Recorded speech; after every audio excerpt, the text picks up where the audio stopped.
Assalamualaikum warahmatullahi wabarakatuh. Perkenalkan, nama saya Alfia Priani, NIM 20102010002. Di sini saya akan membacakan pidato yang berjudul Ahmad Dahlan dalam pemikirannya mengenai pendidikan Islam di Indonesia.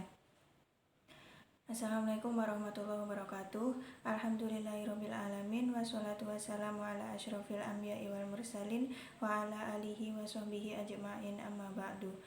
Pertama-tama marilah kita panjatkan puji syukur kehadirat Allah Subhanahu wa taala yang telah melimpahkan rahmat, hidayah dan inayahnya kepada kita semua sehingga pada hari ini kita dapat berkumpul tanpa suatu halangan apapun dan tidak kurang satu pun.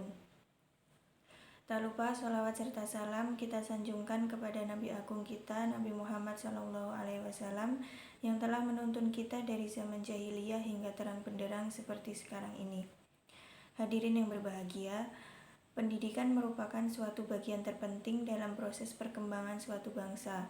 Munculnya tokoh pemikir yang peduli terhadap pendidikan bangsa Indonesia menjadi faktor pendorong pergerakan nasional di Indonesia. Ahmad Dahlan salah satu tokoh yang peduli terhadap pendidikan bangsa Indonesia. Dia melihat terdapat perbedaan antara sistem pendidikan kolonial Belanda dan sistem pendidikan Islam tradisional yang berpusatkan di pondok pesantren, sehingga berkembang dualisme dalam sistem pendidikan di Indonesia. Melihat perkembangan perbedaan pendidikan yang terjadi pada saat itu, maka timbullah ide dari Ahmad Dahlan untuk melakukan pembaharuan. Dalam melakukan pembaharuan, Ahmad Dahlan tidak hanya mendirikan sekolah, tetapi ikut membantu mengajar ilmu keagamaan di sekolah lain. Merasa prihatin terhadap perilaku masyarakat Islam di Indonesia yang masih mencampur baurkan adat istiadat yang jelas-jelas bertentangan dengan ajaran umat Islam, inilah yang menjadi latar belakang pemikiran Ahmad Dahlan untuk melakukan pembaharuan, yang juga melatar belakangi lahirnya Muhammadiyah. Pemikiran Ahmad Dahlan tentang pendidikan Islam dapat dikatakan sebagai awal kebangkitan pendidikan Islam di Indonesia. Gagasan pembaharuannya sempat mendapat tantangan dari masyarakat waktu itu, terutama dari lingkungan pendidikan tradisional. Kendati demikian, bagi Dahlan, tantangan tersebut bukanlah merupakan suatu hambatan, melainkan tantangan yang perlu dihadapi secara bijaksana.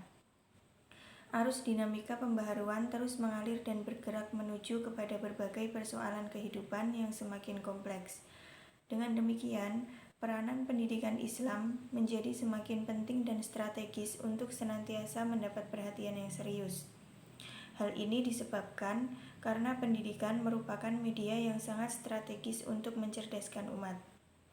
Praktek keagamaan masyarakat saat itu yang dianggap menyimpang dari nilai-nilai Islam seperti praktek tahayul, bid'ah, dan kufarot, maka Ahmad Dahlan berusaha mendobrak dan memerangi kemampuan tradisi yang sudah berurat akar dalam masyarakat tersebut dengan meniscayakan adanya tajdid atau pembaharuan sebagai soko guru gerakannya. Corak pemikiran Islam dari Ahmad Dahlan pada umumnya berkisar pada penekanan praktek Islam salaf sebagai kritik atas Islam tradisional atau taklid yang bercorak sinkretis karena pengaruh adat istiadat lokal. Dengan kata lain, singularitas Islam direkonstruksi lagi menjadi Islam sebagaimana mestinya. Oleh karena itu, pembaruan dalam Muhammadiyah berarti memperbarui pemahaman atau Islam dengan kembali kepada keaslian Islam. Hadirin yang berbahagia, dengan demikian pemikiran Ahmad Dahlan tentang pendidikan Islam dapat dikatakan sebagai awal kebangkitan pendidikan Islam di Indonesia. Gagasan pembaharuannya sempat mendapat tantangan dari masyarakat waktu itu, terutama dari lingkungan pendidikan tradisional. Kendati demikian, bagi Dahlan tantangan tersebut bukanlah merupakan suatu hambatan, melainkan sebuah tantangan yang perlu dihadapi secara arif dan bijaksana. Arus dinamika pembaharuan terus mengalir dan bergerak menuju berbagai persoalan kehidupan yang semakin kompleks. Dengan begitu, peranan pendidikan Islam menjadi semakin penting dan strategis untuk senantiasa mendapat perhatian yang serius. Hal ini disebabkan karena pendidikan merupakan media yang sangat strategis untuk mencerdaskan umat. Melalui media ini, umat akan semakin kritis dan memiliki daya analisa yang tajam dalam membaca peta kehidupan masa depannya yang dinamis.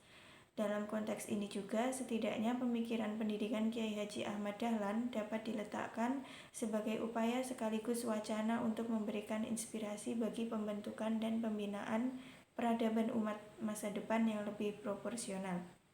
Demikianlah pidato yang dapat saya sampaikan. Semoga kita semua dapat meneladani Kiai Haji Ahmad Dahlan dalam kehidupan kita. Terima kasih atas segala perhatian. Nun wal qalami wa mayasturun. Wabillahi taufiq wal hidayah. Wassalamualaikum warahmatullahi wabarakatuh.